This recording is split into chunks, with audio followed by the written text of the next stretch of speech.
Our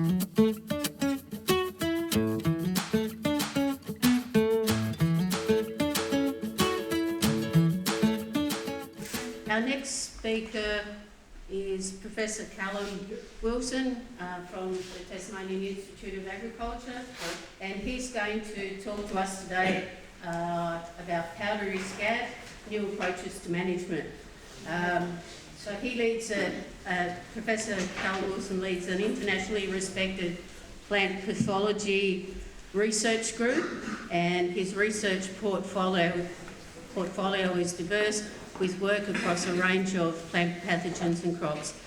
His major research outcomes include development and characterisation of novel bacterial and viral resistance in plants, elucidation of the epidemiology and ecology of plant pathogens, and development of novel disease management and diagnostic systems for plant diseases. He was Researcher of the Year 2016 STEM Excellence Awards and previously National Horticulture Award for Researcher of the Year. Thanks, Calum.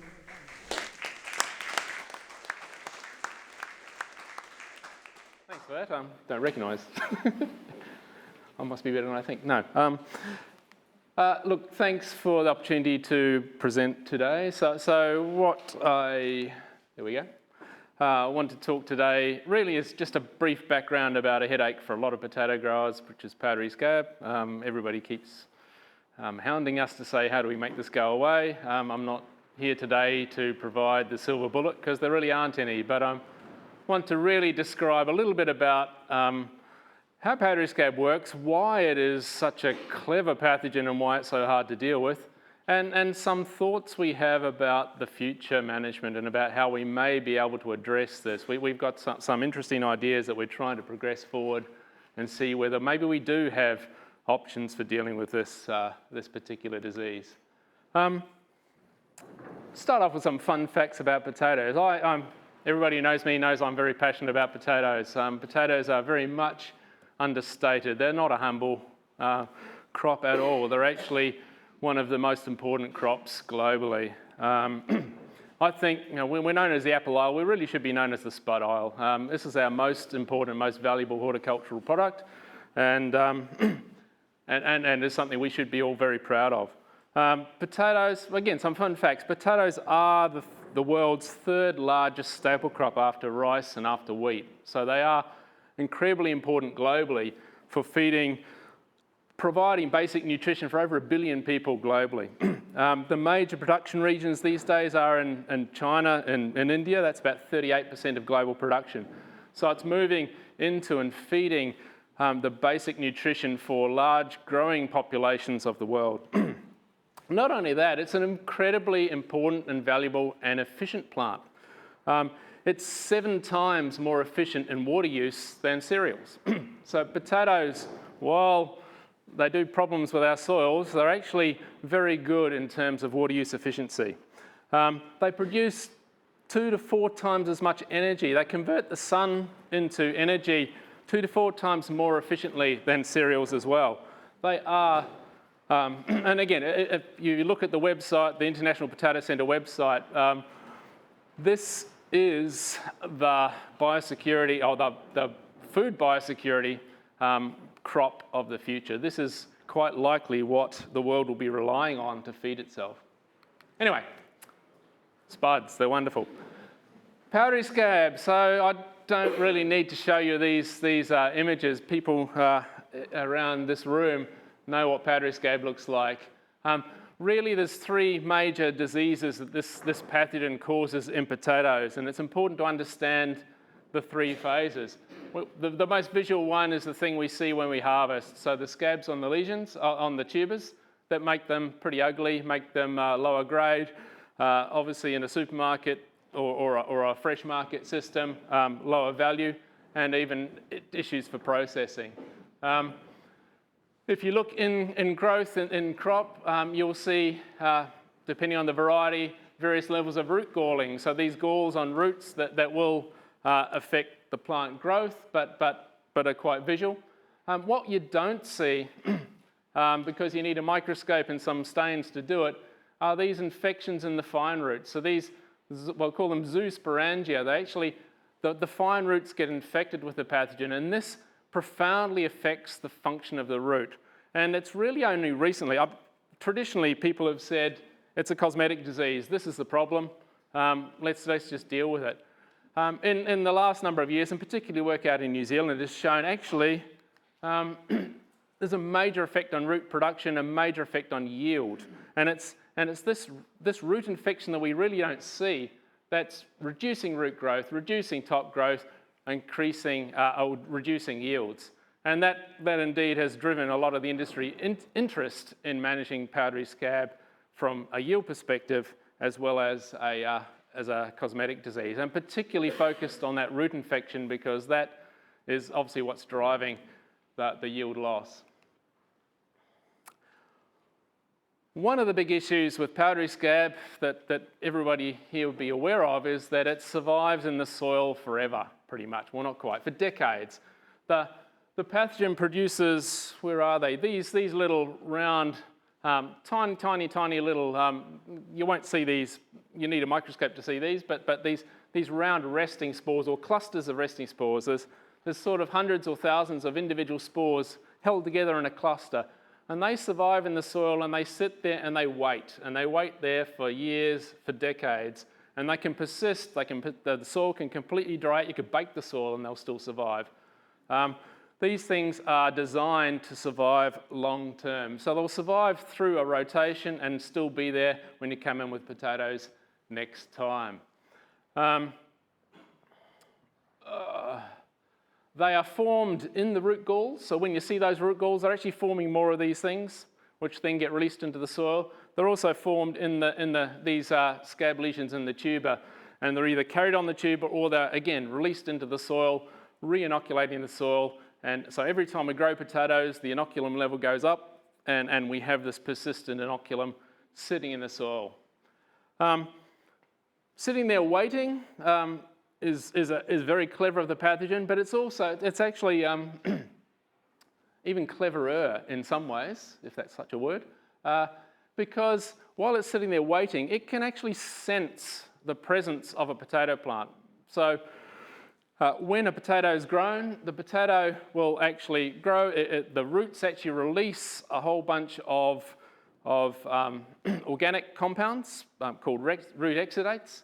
And the pathogen sitting there resting in the soil can sense the presence of these exudates and go, there's a potato plant. I'm going to wake up now. I'm going to germinate. I'm going to infect it. I'm going to start disease. So it can survive for decades and it can know when a potato's around so it can actually wake up and start infection. A little bit about how it infects potatoes. Where are we? So our little resting spores up here, they germinate and release these small zoospores. I don't have a picture, but that needs soil moisture. It needs relatively cool soil conditions, 9 to 17 degrees, and it needs these root exudate signals. So it knows a potato's around, it's got sufficient soil moisture, it releases these small motile spores. So these zoospores, where are they? Zoospores. They, unlike the resting spores, these guys only live for a matter of hours or days. So they're quite short-lived, but they're released. They're highly motile. They can swim through the soil moisture. They can find a root. They can start that infection, and away they go. So they actually bind to the surface of the potato root. They inject their contents into the root. They start that whole infection process. This makes more zoospores, and it's actually a logarithmic infection. So you start with one infection, you get 10, you get 100, you get 10,000, and so on. And you very, very quickly end up with the root system fully infected with the pathogen. Later on, you get these root galls, and then subsequently, you get tuber infection. The important aspect is roots at any stage of development, young through to old, are susceptible. So that whole cycling can occur. And really, what's absolutely critical, we've shown in some other work, the longer you can delay the start of that infection, because it's a cyclic process, the greatly you can reduce the amount of eventual disease you get.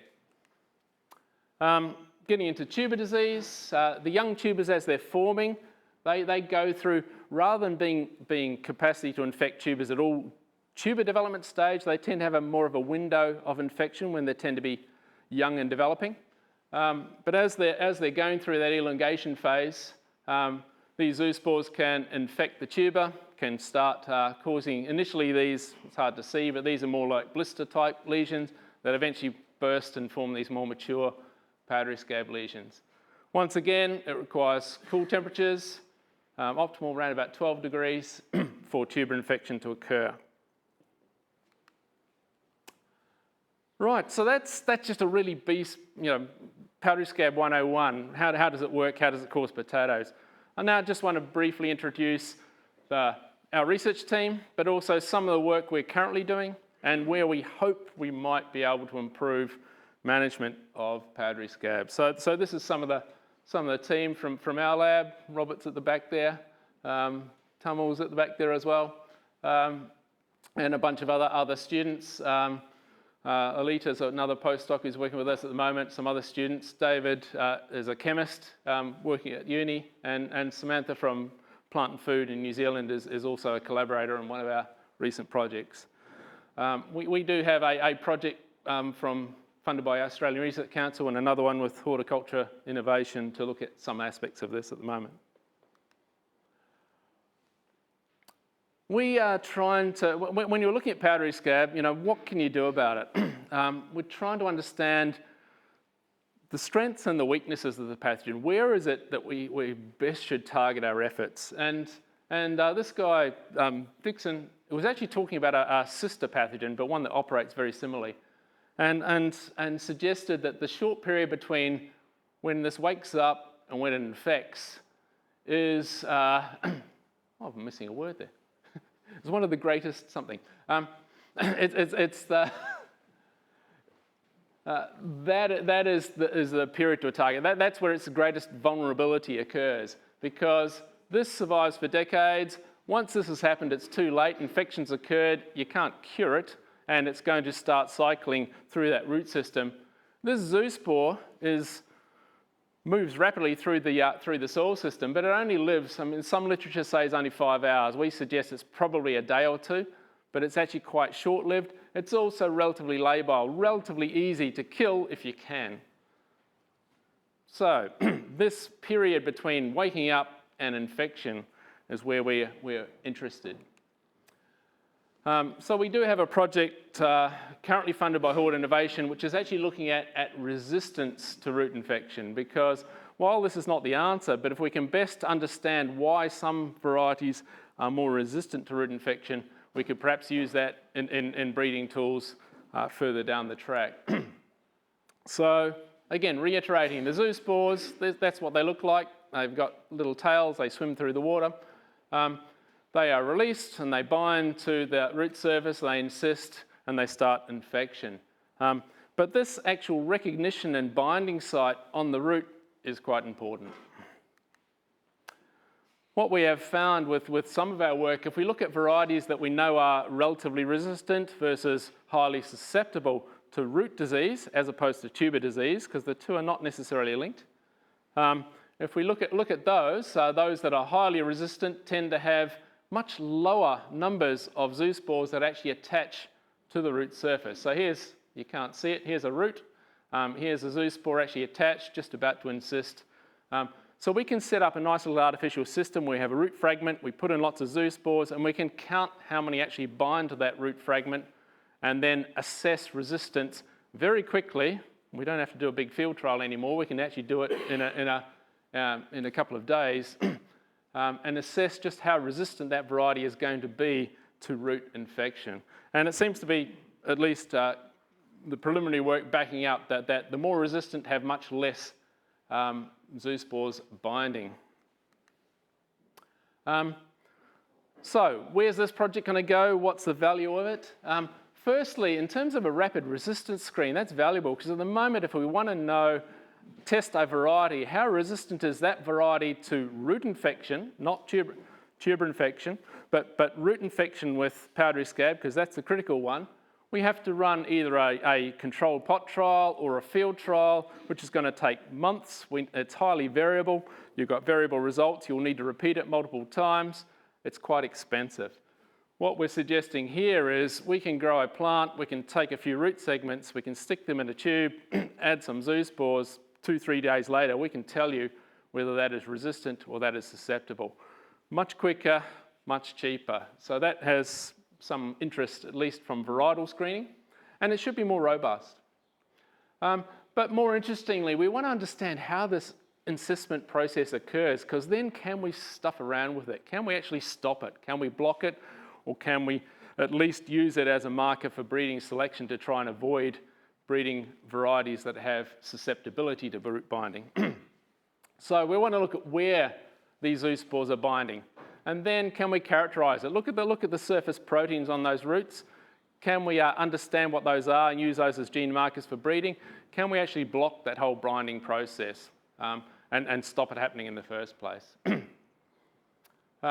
And then eventually, can we breed varieties that can either, if we can identify a particular binding component, can we breed varieties that don't produce that and therefore will be immune to powdery scab? That's the panacea.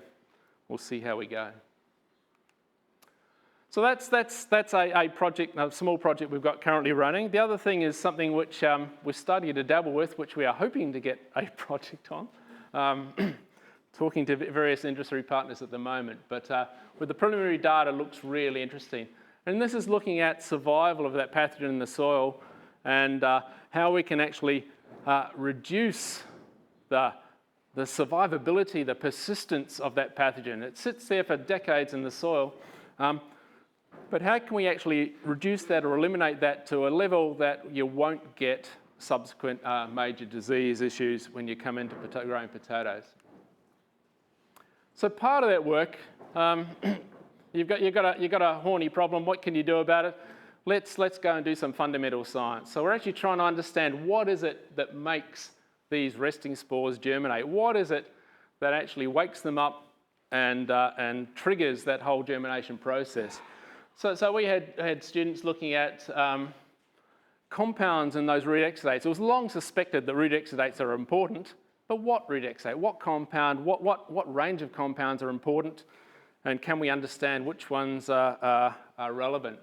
So we looked at, you can't see it, but there's a whole range of low molecular weight organic compounds that produced about potato roots, and we screened a whole bunch of them to see which ones actually will wake up zoospores and wake up the pathogen and which ones will not. And look, there's some interesting things here. Some of these amino acids, glutamine, tyramine, and things at this end seem to be quite good at waking them up. There's actually a range. There's not just one compound. There's a range of compounds, but there's a whole bunch that don't do it at all. But now we've at least got some idea of some of the chemical triggers. So then we can, how can we use that? We could potentially look at varieties that produce less of that, maybe.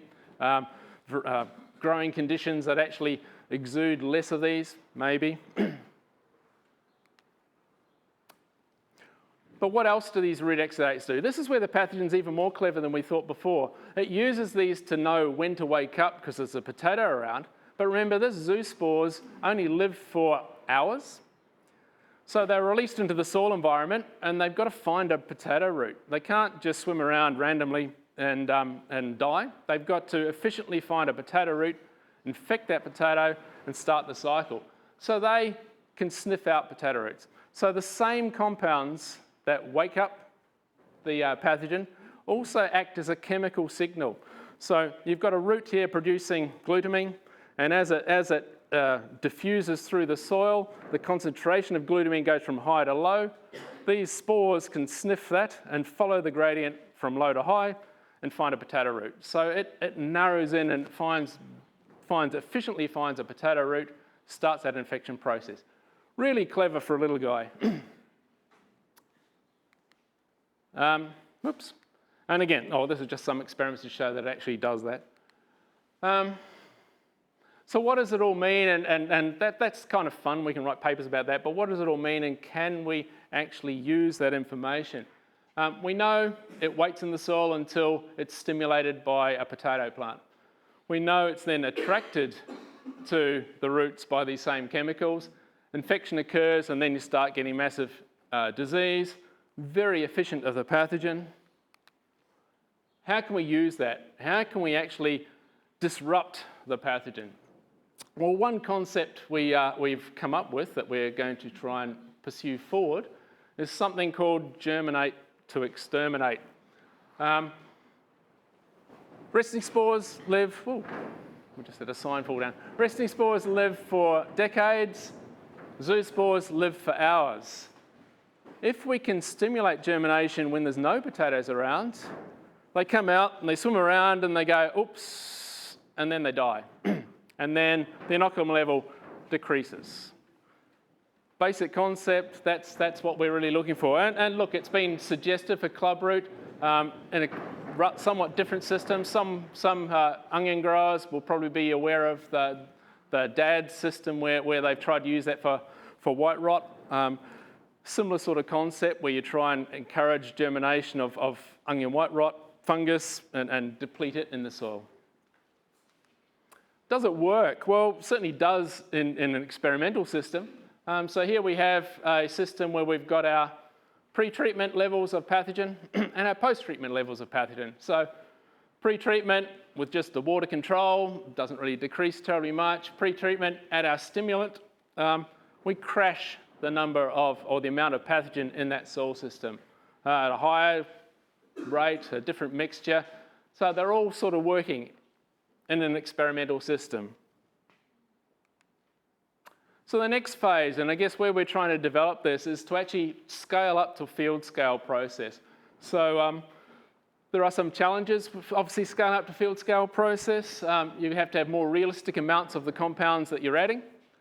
You need to understand where to put them, how often to put them, how much to put them, and how to incorporate them, how to integrate that into a production system.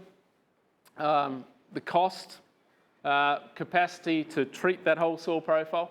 But there are also benefits when we think about it from a rotational system, because we're talking about soil inoculum management, and we plant potatoes, then we've got 3, 4, 5, 6 years before we plant potatoes again. So we've actually got a window, a multi-year window, to actually start looking at management of our soil inoculum before we go back to potatoes again. So it's not like we need an instant answer.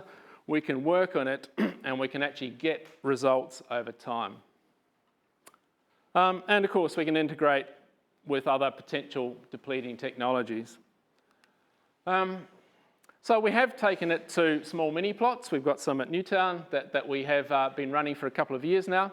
And they are showing promising results where we are declining inoculum levels again in an in-plot system and also reducing the disease potential of those plots.